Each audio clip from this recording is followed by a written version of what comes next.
사연을 소개하겠습니다. 여자친구 집에 인사를 다녀오자마자 엄마가 잔뜩 궁금한 표정으로 물었어요. 인사는 잘 하고 온 거야? 엄마의 물음에 뭐라고 대답을 해야 하나 망설이고 있었는데요. 표정이 심상치 않음을 느낀 엄마가 대답을 재촉했습니다. 왜 대답을 안 해? 무슨 일 있었던 거야? 그냥 헤어지려고. 뭐? 헤어져? 왜? 네가 마음에 안 든대? 엄마가 믿을 수 없다는 듯이 다급한 목소리로 다시 묻고 있었고, 무심한 듯 소파에서 책을 읽고 있던 아버지도 고개를 돌려 제 얼굴만 응시하고 있었어요. 그런 부모님께 뭐라고 말을 해야 하나 적당한 말을 찾아 머리를 굴리고 있었는데요. 답답하다는 표정으로 엄마가 다시 물었어요. 엄마 숨 넘어가겠다. 왜 말이 없어? 아니, 돌아오는 내내 몇 번을 생각해봤는데 우리 집이랑 맞는 게 하나도 없어. 그러니까 뭐가 안 맞냐고. 혹시 네가 마음에 안 든다고 했던 거야? 딱히 우리 집보다 잘 사는 것 같지도 않아 보이던데 이해가 안 되네. 너 싫다는 짓고서 우리도 됐다고 해. 엄마의 목소리에 가시가 잔뜩 돋쳐 있었습니다. 아버지 또한 고개를 돌려 다시 책을 읽는 듯 해보였지만 그냥 책만 내려다보고 있을 뿐 많이 놀란 듯한 모습이었어요. 결국 제가 그날 일을 사실대로 말했습니다. 내가 웬만하면 그냥 넘어가려고 했는데 집으로 걸고 넘어지잖아. 집이 왜? 우리가 전세 정도는 해준다고 했잖아. 그 전세가 마음에 안 든대. 뭐? 그 사람들 지금 제정신인 거니? 그럼 집을 사서 오라고 한 거야? 그분들 말로는 그래. 귀한 딸 시집 보내는데 전세라서 면이 안 선대. 명 같은 소리 하고 앉았네.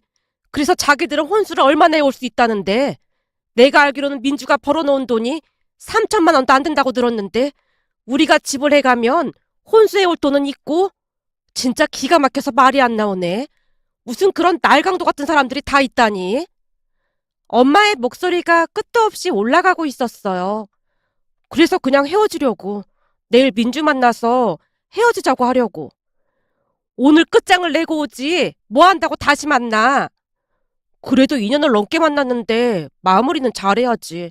거기다 민주랑 내가 같은 회사인데 괜히 소문 잘못 나면 골치 아프단 말이야. 만나서 난 능력이 안 된다고 말하고 잘 정리하려고. 괜히 만나서 마음 약해질까 봐 그렇지. 사귈 때도 민주가 먼저 너 따라다녔던 거잖아. 혹시나 못 헤어진다고 난리라도 치면 어떻게 할 거야? 걱정하지 마. 내가 잘 얘기할게. 민준의 아버지 하는 말 듣고 완전 정이 뚝 떨어졌다니까. 귀한 딸 데리고 가면서 감히 전세가 말이 되냐고 하는데 뭐 그런 사람들이 다 있나 싶더라고. 거기다 내가 더 실망한 건 민주가 아무 말도 없이 그냥 고개만 끄덕이고 있더라니까. 그 모습 보니까 더 이상 생각해볼 가치도 없겠더라고. 당연하지. 네가 뭐가 아쉬워서 그런 대접을 받으면서 결혼을 해. 그리고 자기 자식만 귀해? 어디서 그따위로 말을 하고 있어. 엄마가 다시 목소리를 높이고 있던 중에 아버지도 거들었습니다. 그런 집안이라면 나도 반대다. 지지부진하게 끌지 말고 빨리 끝내. 네, 알겠어요. 제가 힘없이 대답하고는 방으로 들어왔는데요. 2년을 넘게 만나왔던 사람과 몇 시간 만에 끝났다는 사실이 도무지 믿겨지지가 않았어요. 하지만 민주 아버지의 말도 안 되는 억지와 막말을 받아줄 마음이 추호도 없었습니다. 다른 것들은 그냥 넘어갈 수 있는 그런 문제였지만 민주 아버지가 우리 부모님을 거론한 건 도저히 그냥 넘어갈 수가 없었어요. 채 몇 마디 나눴을까요? 민주 아버지가 다짜고짜 물었거든요. 집은 어떻게 할 생각인가? 집은 제가 모은 돈이랑 부모님 도움받아서 우선은 전세로 시작할 생각입니다. 뭐? 전세? 자네 아버지가 대기업 오래 다녔다고 들었는데 아들한테 집 한 채 사줄 돈도 없는 건가? 아니 그러니까 내 말은 그 정도 능력은 될 것 같은데 사람 간 보는 것도 아니고 왜 집을 못 사준다고 하는 건가? 설령 부모님께서 집을 사주신다고 해도 저는 거절할 생각이었습니다. 그건 두 분이 노력해서 번 돈이지 제가 번 돈은 아니니까요. 뭐? 자네 지금 제정신인가? 부모가 해준다고 하면 넙죽 받아도 모자랄 판국에 왜 못 받는다고 해? 정신이 나가도 보통 나간 게 아니구만. 자네 하는 꼴 보니 우리 딸 팔자가 그냥 한눈에 보이는구만. 민주 아버지가 답답하다는 듯이 양미간을 잔뜩 찌푸리고 있었어요. 그 순간 저도 모르게 민주 아버지에게 물었습니다. 그럼 아버님은 민주 결혼할 때 얼마나 보태주실 생각이신지요? 뭐? 내가 왜 보태? 그게 무슨 말씀이세요?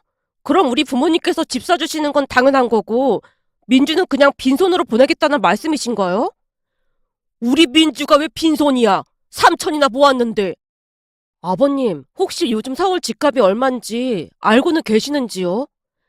자네 내가 지금 그것도 모를까봐 묻고 있는 건가? 아버님은 도와주실 생각이 없다고 하시는데 대체 우리 부모님은 제가 결혼하는데 왜 그런 큰 돈을 써야 하는 겁니까? 이렇게 말대꾸를 하는 거 보니 우리 딸이랑 결혼 생각이 없다는 말인 것처럼 들리는구만. 결혼은 집안 대 집안이 하는 건데 맞지 않으면 안 하는 게 맞다고 생각합니다. 그럼 저는 이만 일어나 보겠습니다. 제가 자리를 박차고 일어나자 민주가 저를 따라 나섰고 눈물까지 흘리며 제게 말했어요. 우리 아빠가 속상해서 하는 말인데 꼭 그렇게 말대꾸를 해야 했어? 그냥 잘 설득했으면 되는 거잖아. 집을 안 사오면 너랑 결혼 안 시키겠다고 하는데 내가 어떻게 설득을 해야 하는 건데? 우리 결혼 다시 생각해보자. 내가 보니 우린 인연이 아닌 것 같아. 뭐? 진심으로 하는 말이야? 잊고 있나 본데 우리 사귄 지 2년이나 됐어. 근데 그냥 이렇게 헤어지자고? 인연이 아니라면 2년이 됐든 10년이 됐든 헤어지는 게 맞아. 결혼해서 산다 못 산다 하는 것보다 그게 낫잖아. 자기 말을 너무 매정하게 하는 거 아니야? 나를 사랑하긴 했던 거야? 난 절대 이대로 못 헤어져. 난 이미 마음 정리했으니까 너도 빨리 마음 정리해. 난 그만 가볼게. 라며 제가 차를 타고 그곳을 빠져나왔는데요. 여친이 계속해서 전화를 해서 울고불고 난리도 아니었습니다. 제가 전화를 받지 않자 끊임없이 문자도 보내왔고요. 하필 사내 커플이라 끝맺음을 잘해야 한다는 생각이 들었고 울며 겨자 먹기로 다음날 여친과 만나기로 약속을 했습니다. 다시 생각해보라며 여친이 구구절절 문자를 보내왔지만 제 마음은 확고하기만 했습니다. 그렇게 다음날 민주를 만나러 간다는 말에 엄마가 걱정스레 말을 꺼냈어요. 네 마음이 가장 중요한 거야. 넌 아니라고 하는데 정에 이끌리면 안 되는 거야. 엄마들 그렇게 나약하지 않아. 그러니까 걱정하지 마. 애써 엄마를 안심시키고는 약속 장소로 나갔는데요. 여친이 먼저 와서 기다리고 있었습니다. 아마도 밤새 울었던 모양으로 여친 얼굴이 퉁퉁 부어 있었어요. 왔어? 일찍 왔네. 난 밤새 한숨도 못 잤거든. 그래서 한참 전에 나와서 기다리고 있었어. 평소 같았으면 나보다 먼저 와서 기다렸을 텐데 입장이 바뀐 건가? 그런 얘기는 그만하고 내가 여기 나온 이유는 단 하나야. 그럼 마음이 안 바뀌었다는 말이네? 난 우리가 헤어지는 게 맞다고 생각해. 왜 꼭 그렇게 비관적으로만 생각을 하는 거야? 민주야, 이건 비관적인 게 아니라 어제 봐서 알겠지만 돌이키기엔 너무 늦었어. 그러니까 자기가 더 노력하면 되는 거잖아. 우리 아빠 조건에 맞추기만 하면 아빠도 어제 있었던 일은 모른 척 하시겠대. 그럼 네 말은 니네 아버지가 말한 조건에 맞춰야 하니까 나보고 집을 사오라는 말인 거야? 너 집값이 얼마인지 알긴 하고 하는 말이야? 자기네 부모님 그 정도 능력은 되시잖아. 그러니까 말이라도 한번 해볼 수 있는 거 아니야? 아니, 어제도 말했지만 난 더 이상 부모님 도움 받을 생각 없어. 전셋값 보태주신 것만 해도 죄송해서 미칠 지경이거든. 그럼 진짜로 나랑 헤어지겠다는 거야? 난 마음 굳혔으니까 너도 얼른 마음 정리해. 그동안 고마웠고 능력 좋은 사람 만나서 결혼하길 바랄게. 라며 제가 자리에서 일어나서 밖으로 나왔는데요. 여친이 홀로 앉아서 눈물만 흘리고 있었어요. 울고 있는 여친의 모습에 마음이 아프지 않았다면 거짓말이겠지만 그 순간 여친 아버지의 모습이 교차되어 보이면서 다시 정남이가 떨어지고 말았어요. 결국 울고 있는 여친을 뒤로하고 급히 주차장으로 발걸음을 옮겼고 잠시 후 주차 정산소 앞에서 잠시 멈췄는데요. 언제 나왔던 것인지 여친이 벌컥 조수석 문을 열고 제 차에 올라탔습니다. 지금 뭐 하는 거야? 난 절대 이대로 못 헤어져. 자기네 집에 돈이 없는 것도 아니고 그냥 우리 아빠가 하라는 대로 하자. 미쳤어? 내가 왜 그래야 하는 건데? 그리고 난 이미 니네 가족들한테 정 떨어졌으니까 얼른 내려. 싫어. 절대 못 내려. 난 절대 못 헤어져. 여친이 막무가내로 버티고 있었어요. 전혀 예상치 못한 상황에 어찌나 당황을 했던지 여친에게 계속해서 내리라고 소리치고 있었고, 그러다 보니 제 뒤에 차들이 경적을 울려대기 시작했습니다. 그때 당시 제게는 선택의 여지가 없었는데요.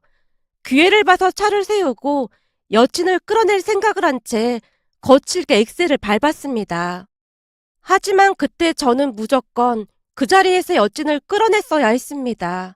만약 그랬다면 제 인생이 그토록 꼬이진 않았을 테니까요. 막무가내로 웃게 되는 여친으로 인해 화가 머리끝까지 난 상황이었기에 평소와는 다르게 운전을 거칠게 할 수밖에 없었는데요. 그 와중에 차 안에서 여친이 마구마구 소리를 질러대고 있었기에 신경이 더욱 날카로워질 수밖에 없었습니다. 결국 차 안에서 큰 목소리로 여친과 말다툼을 하며 운전을 했고, 곧이어 여친이 제 옷자락을 마구마구 잡아당기기까지 했어요. 그 바람에 사고가 날까 싶어 제가 여친 손을 세차게 뿌리칠 수밖에 없었습니다. 그런데 그 순간 하필이면 앞차가 급정거를 했고 제가 급히 브레이크를 밟았지만 그대로 앞차를 들이받고 말았습니다. 그 뒤 기가 막힌 일이 일어났습니다. 차가 급정거를 하자 여친 몸이 앞으로 휘청이는 듯 하더니만 그대로 고꾸라졌는데요. 그때 당시 저는 안전벨트를 매고 있었지만 안전벨트를 매고 있지 않던 여친은 의식을 잃은 채 쓰러져 있었습니다. 그 모습에 혼비백산한 채 급히 119를 불렀고 앞차 운전자에게는 제 연락처를 남긴 채 급히 병원으로 향했습니다. 이동하는 도중 급하게 여친 어머니께도 연락을 드렸는데요. 병원에 도착한 여친 부모님이 삿대질까지 하면서 제게 불같이 화를 내기 시작했습니다. 네가 운전했다며? 너 고의로 사고 낸 거 아니야? 네? 절대 그런 거 아닙니다. 아니긴 뭐가 아니야. 너는 멀쩡한데 어떻게 우리 딸만 저렇게 될 수가 있어? 저기 그게 민주가 갑자기 차에 올라타는 바람에 안전벨트를... 제가 상황을 설명하려고 애쓰고 있었는데요. 순식간에 여친 아버지가 제 뺨을 있는 힘껏 올려붙이더니 다시 소리쳤어요. 지금 이 와중에도 변명을 하고 있어? 만약에 우리 딸 잘못되면 내가 너 절대 그냥 안 놔둘 테니까 그런 줄 알아. 순간 어리나간 채 제가 뺨에 손을 올리고 있었는데요. 사고가 난 것 자체로도 이미 놀랄 대로 놀라있던 상황이었는데 여친 부모님이 병원이 떠내려가라 소리를 지르고 있었기에 정신이 더욱 혼미해질 수밖에 없었습니다. 더군다나 병원에 있던 사람들이 다들 우리를 주시하며 수근거리는 모습이었기에 거의 쓰러지기 직전이었다고 해야 할까요? 앞으로 무슨 일이 일어날지 불을 보듯 뻔해 보였으니까요. 계속해서 여친 아버지가 몰아붙이고 있었기에 제가 무의식적으로 허리를 숙여 빌어대고 있었는데요. 여친 아버지가 병원이 떠내려가라 고함을 쳤습니다. 꼴도 보기 싫으니까 당장 꺼져! 저도 남아있겠습니다. 아무리 생각해봐도 그냥 가는 건 도의에 어긋난다는 생각이 들었기에 제가 기어들어가는 목소리로 대답을 했는데요. 네가 무슨 짓을 할 줄 알고 너 같은 인간을 병원에 그냥 놔둬. 웃기는 소리 하지 말고 당장 나가. 너 우리 딸 잘못되면 콩밥 먹일 테니까 그런 줄 알아. 여친 어머니가 눈물까지 흘리며 제게 쏘아붙이고 있어서 어쩔 수 없이 병원을 나설 수밖에 없었는데요. 그때 당시 사고로 인해 저도 통증이 있었지만 치료를 받을 엄두조차 내지 못한 채 집으로 돌아갔습니다. 집에 들어서던 저를 보며 엄마가 놀란 듯 물었어요. 너 얼굴이 왜 이래? 아무것도 아니야. 아무것도 아니긴 뭐가 아무것도 아니야. 얼굴이 퉁퉁 부었구만. 너 혹시 누구랑 싸운 거야? 혹시 민주가 이렇게 한 거야? 그런 거 아니야. 엄마, 근데 나 어떡하지? 너 민주한테 헤어지자고 통보하러 한 거 아니었어? 근데 뭘 어떡해? 얘가 오늘따라 왜 이러는 거야? 엄마가 걱정 가득한 표정으로 제게 묻고 있었어요. 아버지 또한 무슨 일이 일어났음을 직감했던 것인지 자리에서 일어나서 제게로 가까이 다가왔지만 부모님께 어떻게 말을 꺼내야 할지 몰라 제가 안절부절 못하고 있었는데요. 아버지가 심각한 표정으로 제게 물었어요.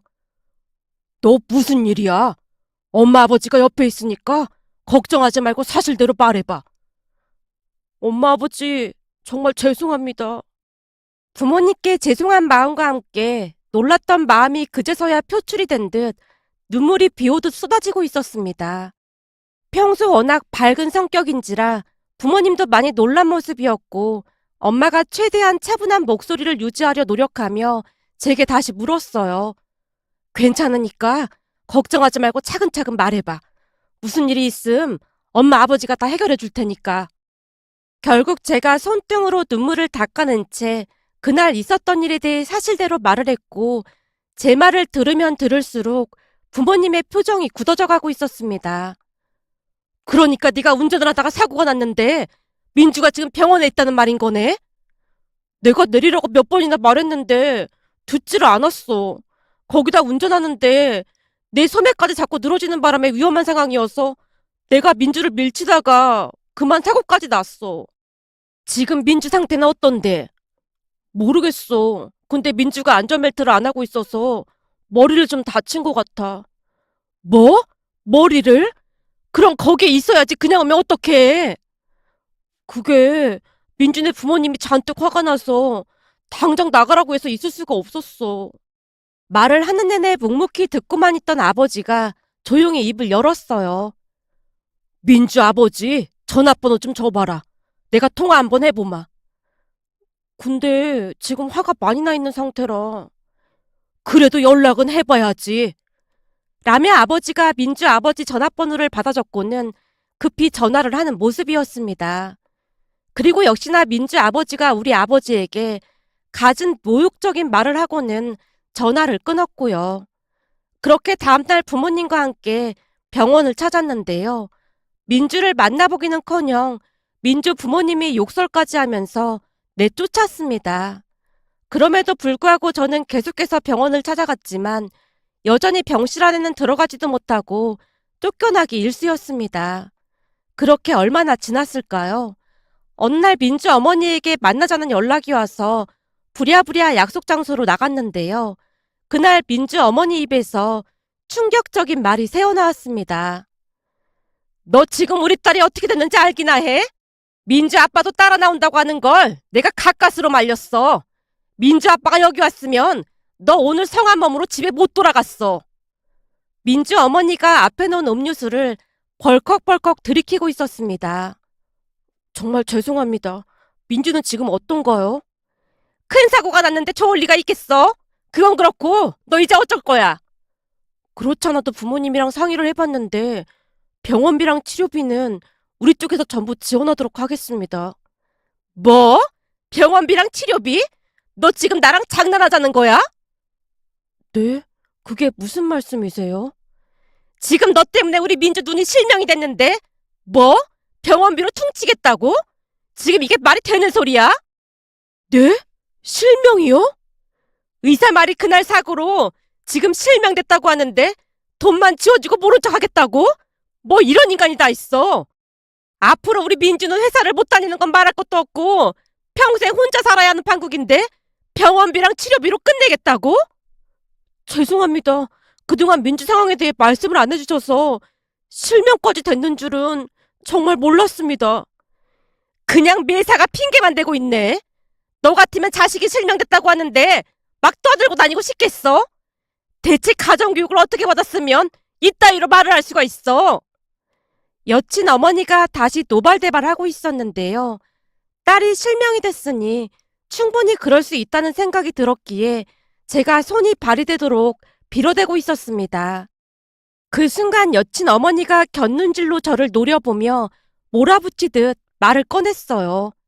다 필요 없고 이제부터 네가 우리 민주 책임져. 네? 그게 무슨 말씀이세요? 설마 우리 딸 이렇게 만들어 놓고 모른 척 할 건 아니잖아? 니들 어차피 결혼하려고 양가 인사까지 들이마당이었고 그 와중에 우리 딸이 사고가 나서 실명을 했는데 설마 우리 딸을 모른 척 하진 않을 거지? 그랬다가는 내가 니네 집안 쑥대밭으로 만들어 놓을 테니까 그런 줄 알아. 내가 아는 기자도 있으니까 네가 저지른 짓 세상 사람들한테 다 알릴 거야. 무슨 말인지 알아들었어? 여친 어머니가 기세를 몰아 협박까지 하고 있었습니다. 순간 제 말문이 막히고 말았는데요. 여친 어머니가 대답을 하라며 재촉을 하기 시작했어요. 알았냐고! 무조건 우리 딸이랑 결혼해! 우선 그 문제는 저희 부모님과 상의를 해보겠습니다. 저 혼자 결정할 문제가 아닌 것 같아서요. 그럼 부모님이랑 다 같이 만나보면 되겠네. 내일 저녁에 다 같이 만나서 얘기하자고. 라며 여친 어머니가 자리를 박차고 일어나 나가버렸습니다.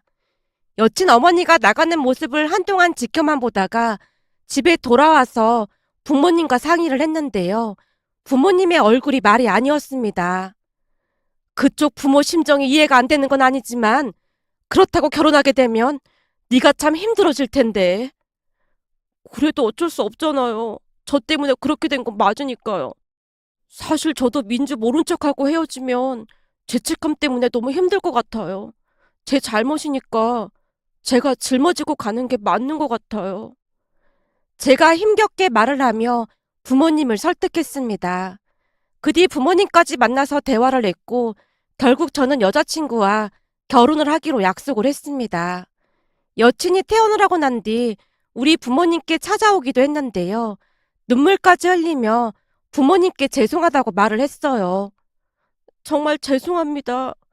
저는 그냥 헤어져야 하는 게 맞다고 생각하는데 앞으로 제가 결혼을 할 수 있을지 걱정이 되기도 하고 사실 지금도 이 사람 많이 좋아하고 있거든요.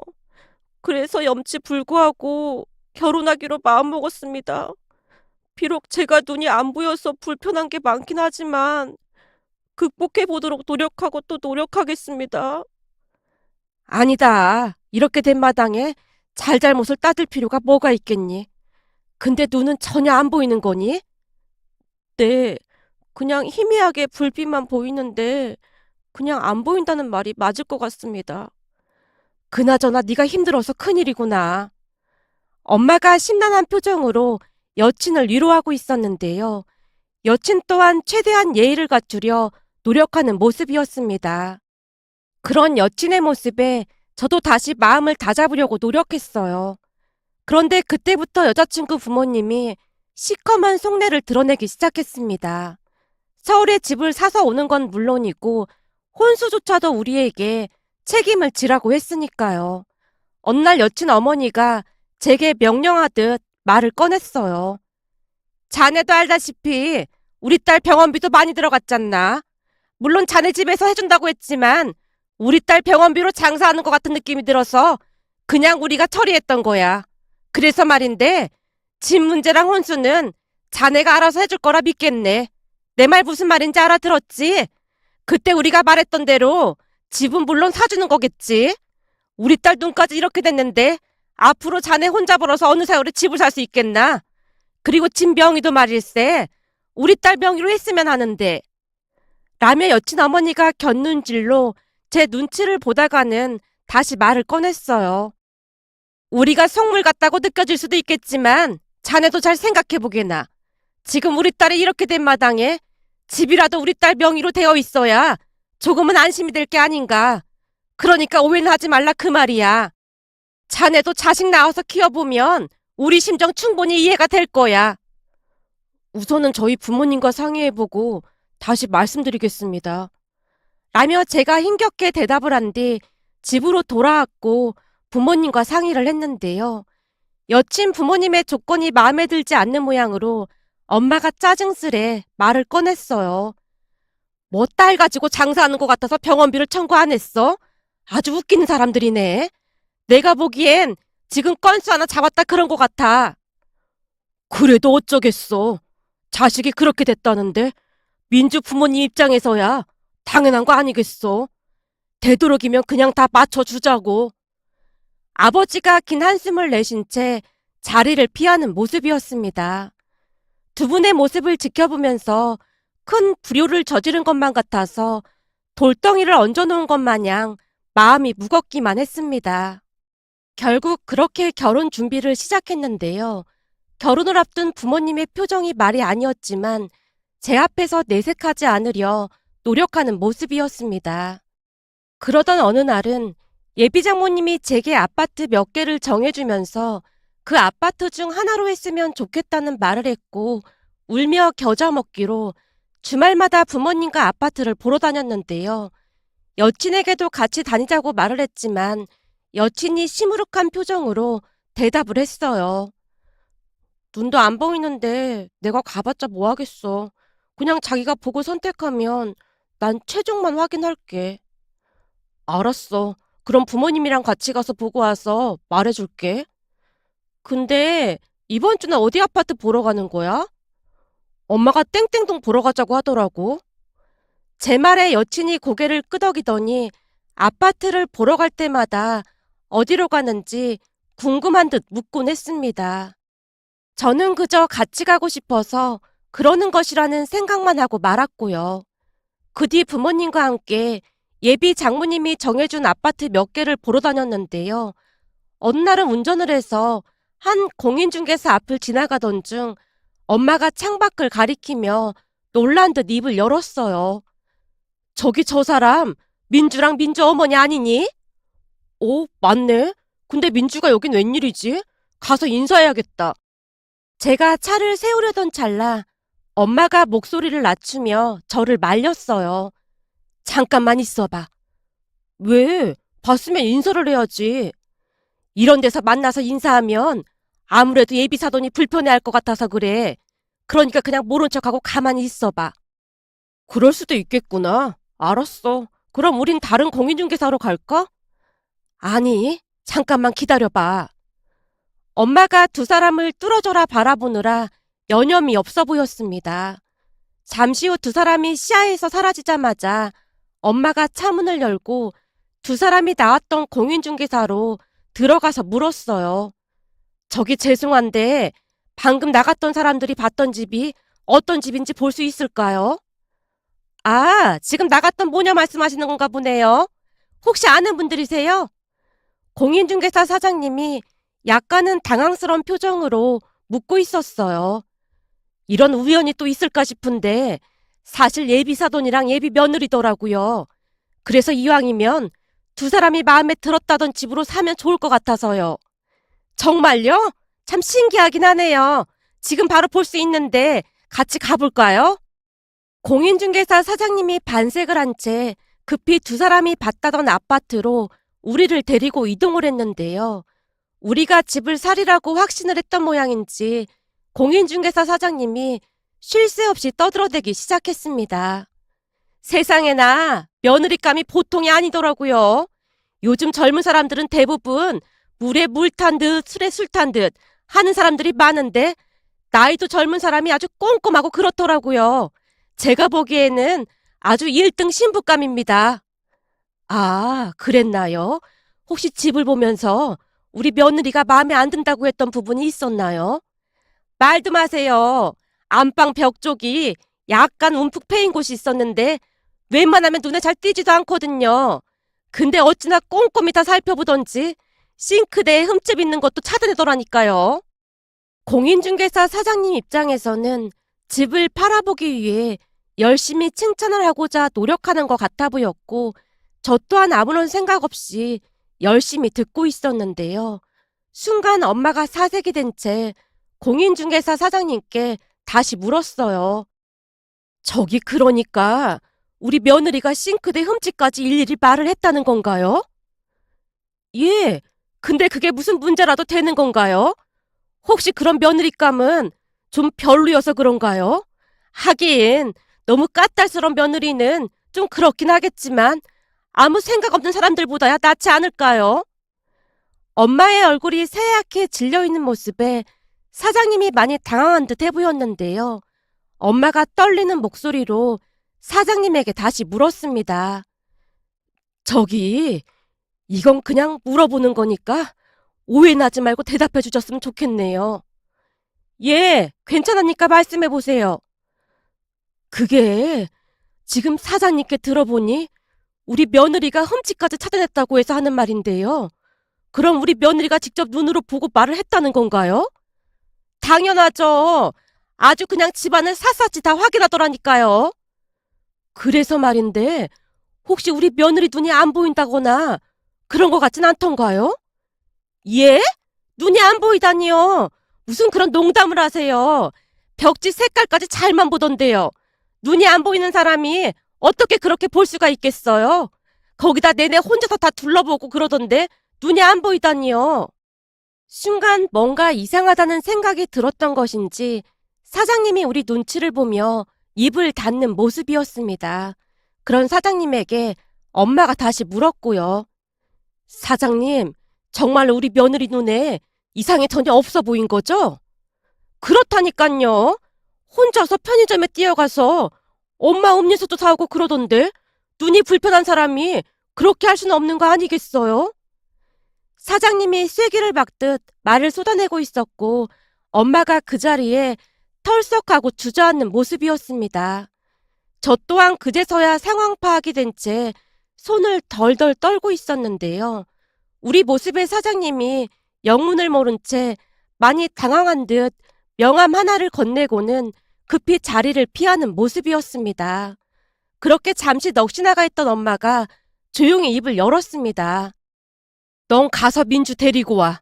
우린 택시 타고 집에 가 있을 테니까. 말이 끝나자마자 엄마가 택시를 잡는 모습이었고 급히 택시에 올라탄 채 시야에서 멀어지고 있었습니다.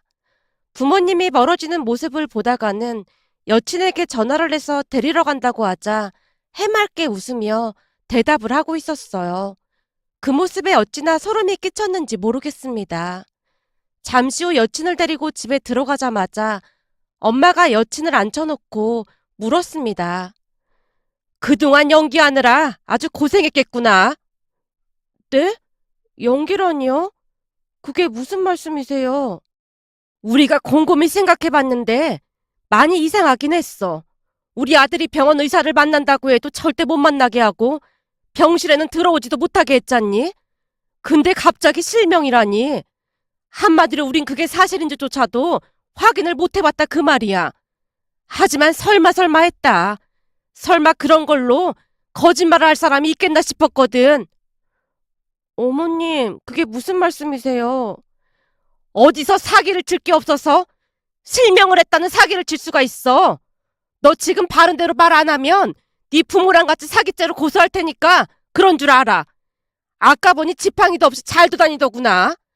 그동안 어쩜 그렇게 감쪽같이 속일 수가 있어. 엄마가 노발대발한 채 몰아붙이자 여친이 자포자기한 모습으로 실토를 했습니다. 사실은 저도 이렇게까지 하고 싶진 않았는데요. 엄마가 이렇게 해서라도 결혼하는 게 낫다고 해서 순간 정신이 어떻게 됐던 것 같습니다.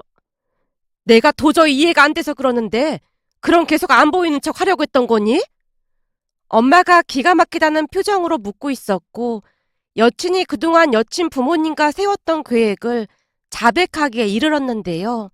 사고가 났을 당시 앞이 조금 뿌옇게 보이긴 했다네요. 그런데 여친의 말을 듣던 여친 부모님이 마치 건수라도 잡은 듯 여친을 꼬셨다고 합니다. 이번에 잘만 하면 네 팔자가 순식간에 바뀔 수도 있으니까 엄마 말 잘 들어. 그냥 이번 참에 실명이라고 하고 결혼해버려. 뭐? 그럼 회사는 어쩌고? 너 평생 벌어서 집 하나 살 수 있을 것 같아? 이참에 그냥 취직해서 편하게 살라 그 말이야. 걔 성격에 네 눈이 잘못됐다고 하면 해달라는 대로 다 해줄 게 분명하거든. 그럼 평생 눈이 안 보이는 것처럼 연기하고 살라고? 말이 되는 소리를 해. 하루 이틀도 아니고 매일 얼굴 맞대고 살아야 하는데 그게 말이 된다고 생각해? 넌 어쩜 그렇게 생각이 없는 거니? 엄마 말 잘 들어봐. 계속 눈이 안 보이는 척 하다가 결혼식 며칠 남겨두고 극적인 장면을 연출하는 거지. 극적인 장면이라니. 아니 머리가 있으면 생각이라는 걸 좀 해봐라. 어쩜 그렇게 말귀를 못 알아듣니? 잘 들어봐. 결혼식 며칠 남겨놓고 눈이 보이기 시작했다고 하면서 기적이 일어났다고 호들갑을 떨어대는 거야. 그런 그 집 사람들 입장에서는 며느리가 실명됐다고 생각하고 있었는데 갑자기 기적처럼 눈이 보이게 됐다고 하면 엄청 좋아라 할 거 아니야. 사람 마음이 참 간사하거든. 아마도 세상을 다 가진 것처럼 기뻐할걸. 세상 어떤 부모가 눈이 안 보이는 며느리를 드리고 싶겠어. 그런가? 생각해보니까 엄마 말이 맞는 것 같기도 하네.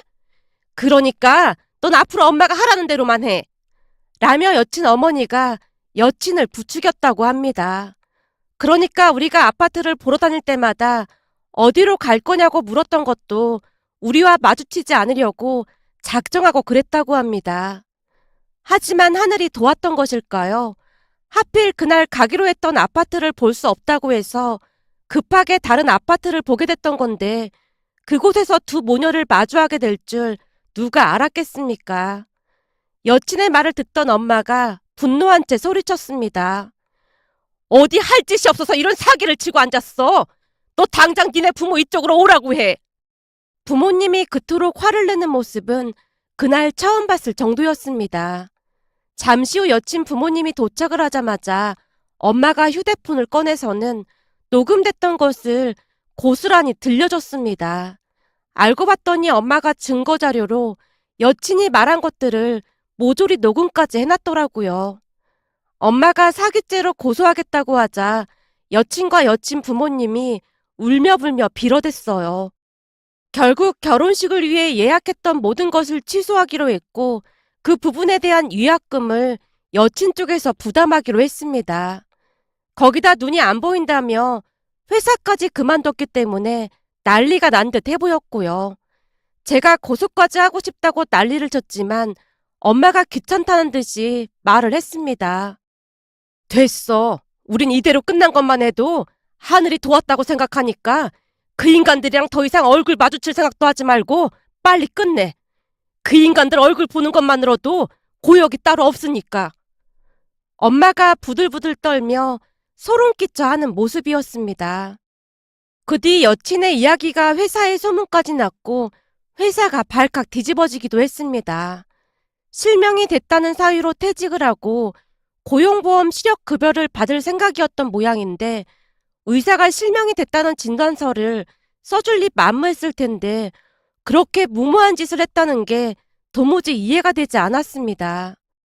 그렇게 전 여친은 취업도 못하고 집에서 두문불출한 채 폐인처럼 살고 있다는 소리만 들었을 뿐이었어요. 얼마 전 전 여친과 친하게 지냈던 직원에게 우연히 전 여친의 소식을 전해 듣고 다시 한번 기가 막히다는 생각이 들어 이렇게 글 남겨봅니다. 오늘의 사연은 여기까지였습니다. 즐겁게 보셨다면 구독, 좋아요 부탁드립니다. 고맙습니다.